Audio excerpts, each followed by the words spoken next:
Yo me hice católico en contra de mi voluntad. Yo estaba seguro de que nadie en la tierra tenía el poder para perdonar mis pecados. Siendo ministro evangélico me encontré predicando sobre la Virgen María. Aquel mundo de sectas y denominaciones protestantes no podían ser la iglesia de Jesucristo. No lo podía creer. La iglesia católica es la iglesia de Jesucristo, pero no podía ser la iglesia católica. Los católicos me caían mal. Entonces fui a una exposición solemne del Santísimo y quedé fascinado. ¿Por qué me hice católico? Porque no tuve otra opción. Pues amaba demasiado a mi Señor para conformarme con menos. Pero valió la pena, porque al fin estoy en casa. Hola amigos, gracias de nuevo por recibirme en tu casa. Quiero abrir mi corazón, como lo hemos estado haciendo en esta serie, Estoy en casa.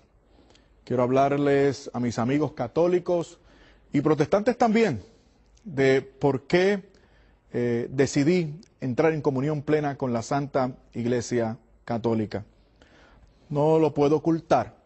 Agradezco mucho al Señor mi pasado evangélico y protestante, porque fue como evangélico que yo aprendí a amar al Señor, a orar, a querer saber más acerca de su palabra, a interesarme en los asuntos divinos. Y fue ese mismo conocimiento, primer conocimiento, ese mismo gusto por la Biblia que me condujo a querer saberlo todo acerca de mi Señor.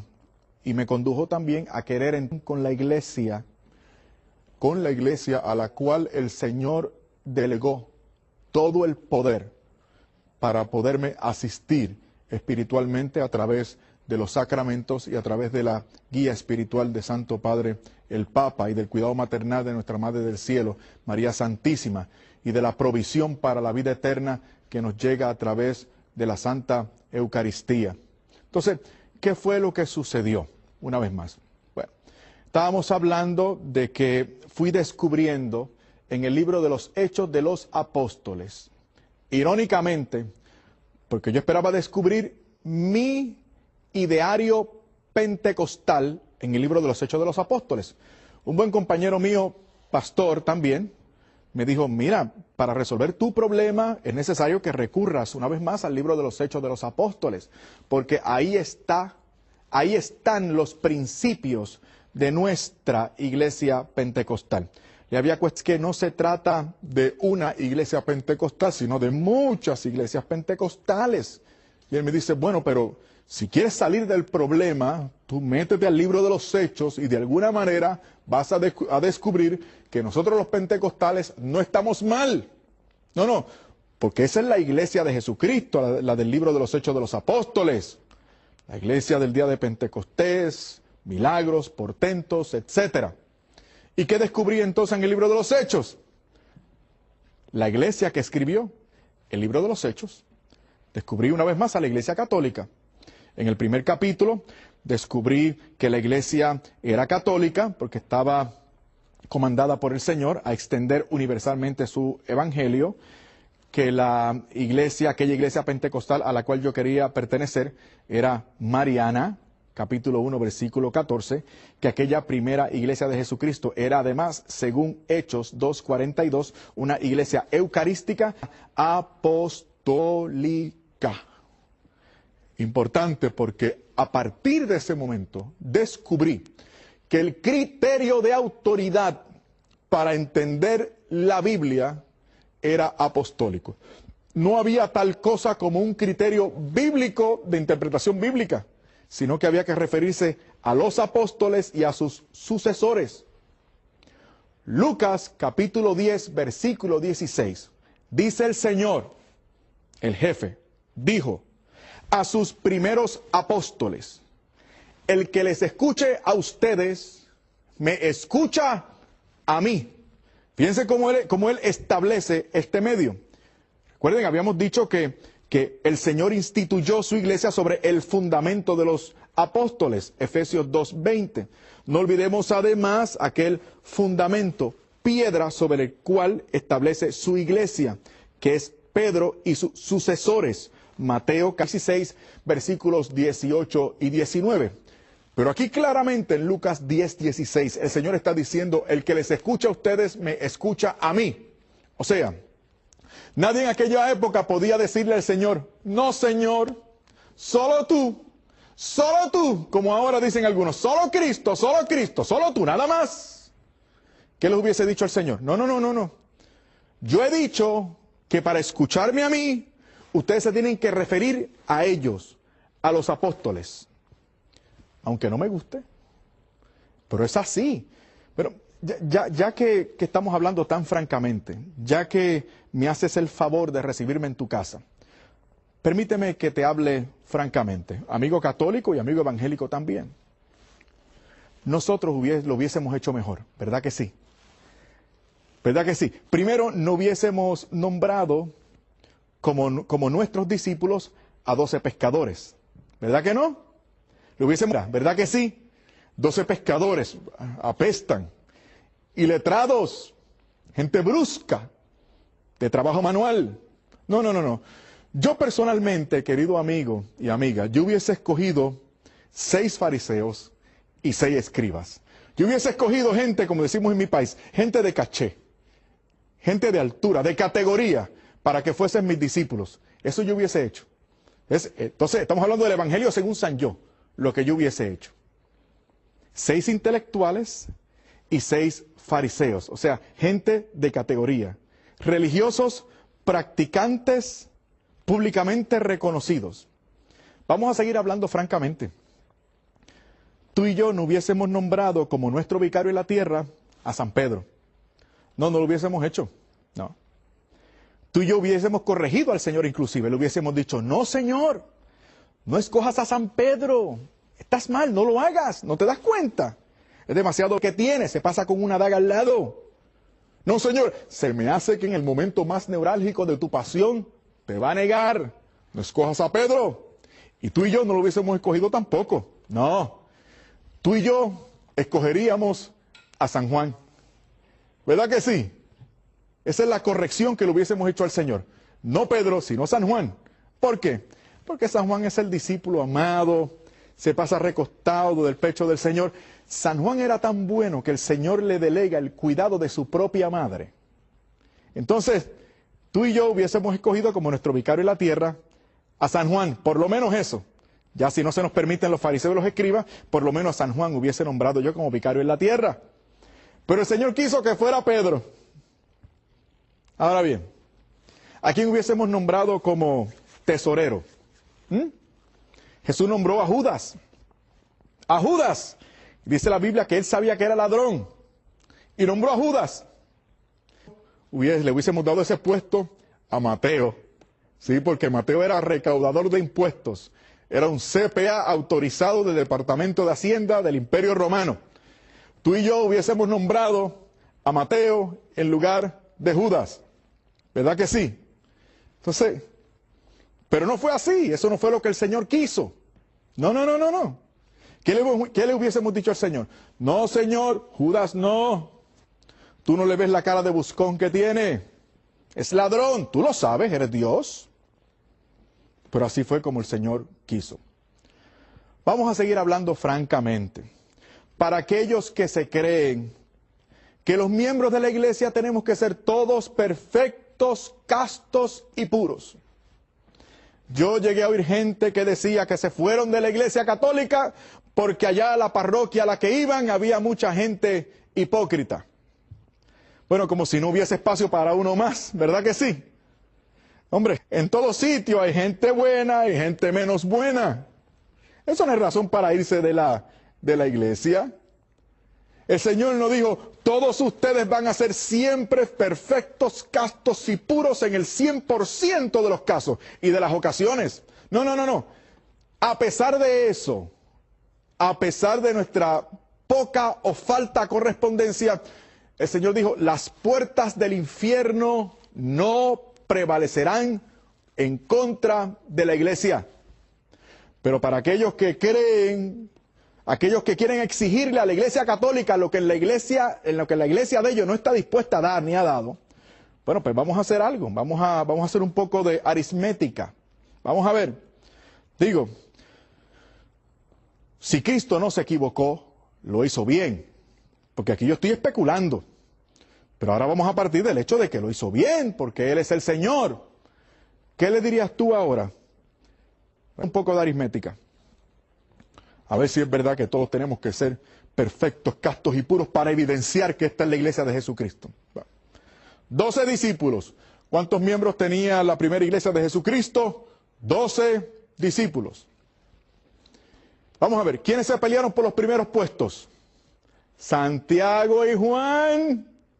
Juanito cayó en la redada. Santiago y Juan. ¿Quién fue ladrón?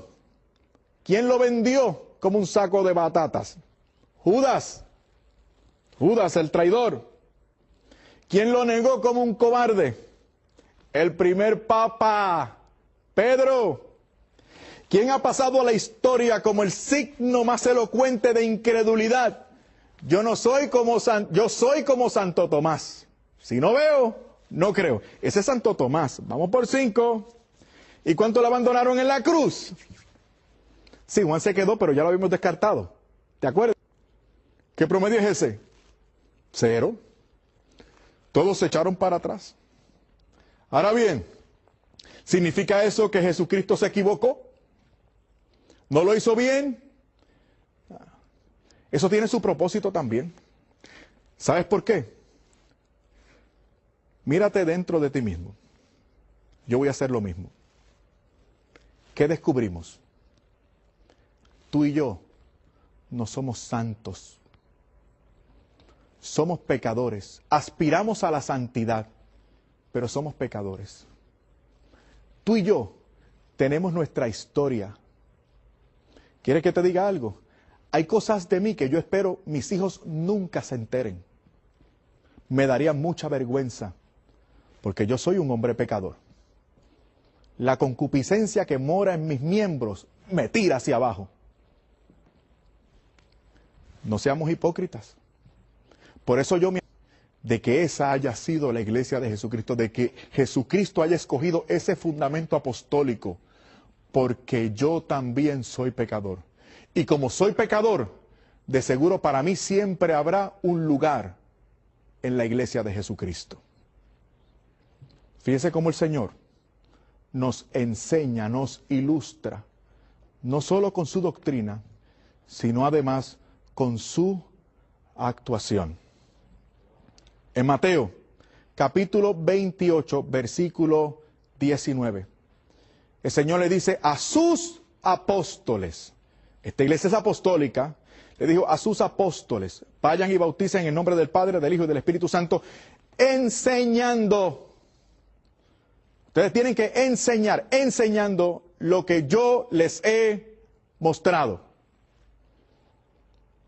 Van a predicar, a enseñar, van a dirigir, van a pastorear, van a decir, a enseñar todo lo que Él ha mostrado. Todo lo que Él ha querido transmitir. Pues resulta que en San Juan capítulo 21, versículo 25, dice que las acciones de Jesús no pueden meterse en un libro porque no hay libro que lo aguante. Dice el último versículo del Evangelio según San Juan. Entonces, ¿qué hace falta? Hace falta entonces que los sucesores de los apóstoles, los que han recibido esa atribución de parte de Jesucristo, los que han recibido esa capacidad de infalibilidad, específicamente cuando el sucesor de Jesucristo, el Santo Padre, habla ex cátedra y define un asunto de fe, eso es irrefutable, porque así ha sido.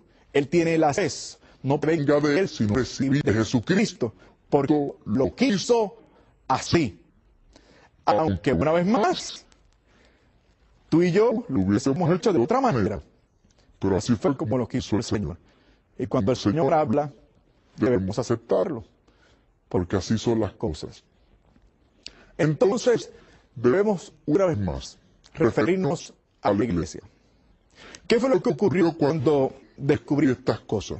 Bueno, comencé a cuestionarme, Pero la Iglesia Católica, ¿cómo le hago? ¿Qué me invento? Porque yo no quiero hacerme católico. Bueno, aquí comenzó entonces un proceso de resistencia, de pelea además. O sea, me agarraba hasta de un clavo caliente con tal de no hacerme católico. Entre otras cosas, incluí en mi predicación alguna crítica a los católicos. Después, cuando me sinceraba conmigo mismo, me daba cuenta de que los estaba atacando porque me sentía atraído hacia la doctrina y a la iglesia de ellos. Por eso les atacaba en este último tramo hacia mi camino a la Iglesia Católica.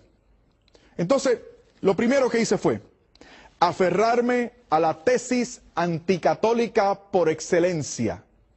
Aquí me voy a detener porque quiero que me entiendas bien. Amigo católico y amigo evangélico. Amigo católico porque con esta tesis anticatólica te quieren sacar de la iglesia. Y amigo evangélico porque con esta tesis anticatólica te han mantenido fuera de la iglesia diciéndote cosas que no son ciertas. ¿Cuál es la tesis anticatólica por excelencia? Escúchame bien. La tesis anticatólica por excelencia dice: ciertamente hubo iglesia de Jesucristo visible, unida y apostólica hasta el 313.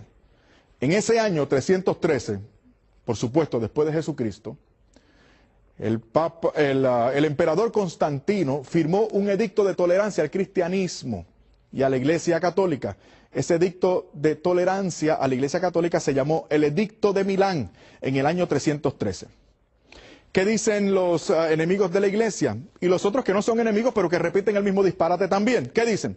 Bueno, aquí se demuestra, dicen ellos, que la Iglesia Católica fue legalizada por Constantino y desde entonces se volvió la iglesia oficial del imperio, y al unirse con el imperio y la política, el emperador se corrompió y desde entonces se volvió la gran bestia que veremos luego en el Apocalipsis, con el Papa como el falso anticristo. Así dicen ellos, y comienzan a hablar de la iglesia así como una ramera. ¿Por qué? Porque supuestamente se prostituyó.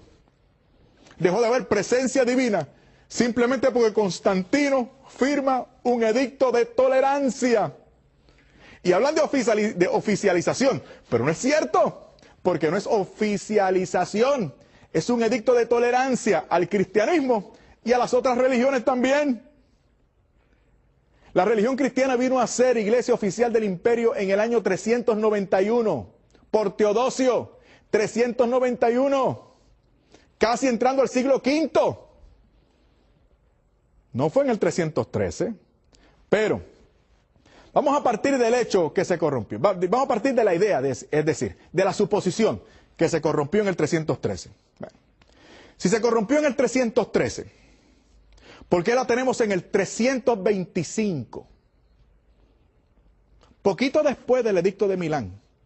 ¿Por qué la tenemos en el 325 definiendo lo que todos los católicos y la gran mayoría de los evangélicos creemos hasta el sol de hoy acerca de la Santísima Trinidad? Concilio de Nicea, 325. Creemos en un solo Dios que subsiste en tres divinas personas, Padre, Hijo y Espíritu Santo. Revelación definida por la Iglesia que supuestamente se corrompió en el 325. Si se volvió apóstata y corrupta en el año 313, ¿por qué la tenemos en el año 431? En el concilio de Éfeso, definiendo lo que todos los católicos y la gran mayoría de los cristianos creemos hasta el sol de hoy acerca de la divinidad de Jesucristo. De hecho, se definió la divinidad de Jesucristo a partir de la creencia de que María Santísima era madre de Dios porque parió a la persona de la Santísima Trinidad. Una persona en la cual hay dos naturalezas, humana y divina, en una misma persona, indivisible.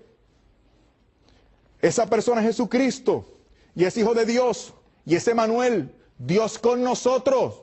La divinidad de Jesucristo fue definida por esta iglesia que supuestamente se volvió apóstata y corrupta en el 313. Y porque la tenemos diciendo la verdad, una verdad que es aceptada tal y como fue definida en el Concilio de Nicea en el año 431. Si esta iglesia se volvió apóstata y corrupta en el 313, ¿por qué la tenemos en el año 481, en el Concilio de Constantinopla? Año 481, Concilio de Constantinopla, definiendo lo que todos los católicos y la gran mayoría de los evangélicos creemos hasta el sol de hoy acerca de la divinidad del Espíritu Santo. Porque habían cristianos que no creían en la divinidad del Espíritu Santo. Estaban los arrianos que no solamente no creían en la divinidad de Jesucristo como consustancial con el Padre, sino que además creían, como los testigos de Jehová hoy, que el Espíritu Santo era una fuerza de Dios, pero no Dios mismo. Y el Concilio de Constantinopla definió esto en el año 481, y de ahí viene el credo constantinopolitano, esa tercera parte hermosísima que gustamos recitar en la Santa Misa y en nuestras oraciones privadas, porque ustedes y yo creemos que el Espíritu Santo es Dios, Señor y dador de vida, que procede del Padre y del Hijo, que con el Padre y el Hijo recibe una misma adoración y gloria, y que habló por los profetas. El Espíritu Santo es Dios, y lo definió esta iglesia en el año 481 en el Concilio de Constantinopla. Si esta iglesia se volvió apóstata y corrupta en el año 313, la tesis anticatólica, que se corrompió, que se volvió la gran ramera del Apocalipsis, que dejó de haber presencia divina, y por lo tanto esta iglesia está irremediablemente perdida y equivocada, dicen algunos. Si eso fue así, ¿por qué la tenemos en el año 493 y 497, Concilio de Cartago y Concilio de Roma, definiendo lo que nosotros los cristianos creemos hasta el sol de hoy, definiendo el canon bíblico, los libros sagrados, porque habían cristianos que allá tempranito en el siglo V estaban poniendo en duda algunos escritos del Nuevo Testamento que tú y yo creemos como inspirados. Había gente que quería sacar parte del Antiguo, no solo los deuterocanónicos, sino también los del primer canon. Hubo gente que no le gustó Daniel, hubo gente que no le gustó Malaquías, hubo gente que no le gustaba el Evangelio según San Juan, hubo gente que no le gustó el Evangelio, que no le gustó el Apocalipsis del Nuevo Testamento, hubo gente que no quería la segunda y la tercera carta del apóstol San Juan, y la segunda carta de Pedro tampoco.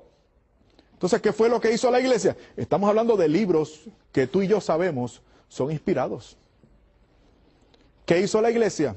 Esa iglesia que supuestamente se corrompió, apóstata y corrupta, supuestamente, en el siglo V definió, para defender la doctrina de Jesucristo, definió los libros. ¿Cuáles son los libros que tenían que ser incluidos en el canon bíblico? Y gracias a esa valentía de esos obispos en los concilios de Roma, en el año 397, y el concilio de Cartago en el 393, gracias a esa valentía, gracias a esa inspiración del Espíritu Santo, irónicamente, no se había vuelto apóstata y corrupta. Y ahora la tenemos definiendo lo que es correcto. Así ha sucedido también en otras cuestiones, en otros asuntos, debo decir, en otros temas. Por ejemplo, alguien pudiera decir que cuando la iglesia define algo, en ese momento lo inventa. Dirán algunos. Por ejemplo, algunas personas argumentan, no, eso de la transubstanciación o presencia real de Jesucristo, la misa, eso es un embeleco de la Edad Media. Eso salió por primera vez en el Cuarto Concilio de Letrán, en el año 1215. Eso dirán, porque como la iglesia definió eso, comenzando el siglo XIII, pues algo que se inventó la iglesia. Ese es el gran error. Un dogma no significa que ese dogma no existía. Siempre ha existido, ha sido parte del depósito de la fe. Lo que pasa es que cuando la fe de los cristianos es seriamente amenazada, la iglesia toma del depósito de la fe y la verdad que ha sido revelada desde siempre por Jesucristo es ahora definida para beneficio de los cristianos, para que nadie se confunda. Ciertamente, elementos como la presencia real de Jesucristo han estado revelados por Cristo desde siempre, en la Eucaristía y en la práctica litúrgica de la iglesia. Pero cuando la fe de los cristianos se vio amenazada, escuchen bien, la fe de los cristianos en la Eucaristía se vio amenazada seriamente por primera vez, comenzando el siglo XIII. O sea que por 1200 años, la gran mayoría de los cristianos creíamos en la presencia real de nuestro Señor en la Santa Misa. Entonces, lo que podría convertirse en un pretexto para no creer en la Santa Eucaristía, ahora se convierte en evidencia. Porque el que la iglesia lo haya definido en el 1315, significa que anteriormente no se había retado esa creencia seriamente. Al menos no representaban los retos anteriores, peligro eminente para la fe de los fieles. Vamos a proseguir en el próximo programa, ahondando un poquito más acerca de mi historia de conversión, de los asuntos con los cuales tuve que lidiar, hasta que llegué a reconocer que esta es la iglesia de Jesucristo. Muchas gracias. Estamos en casa.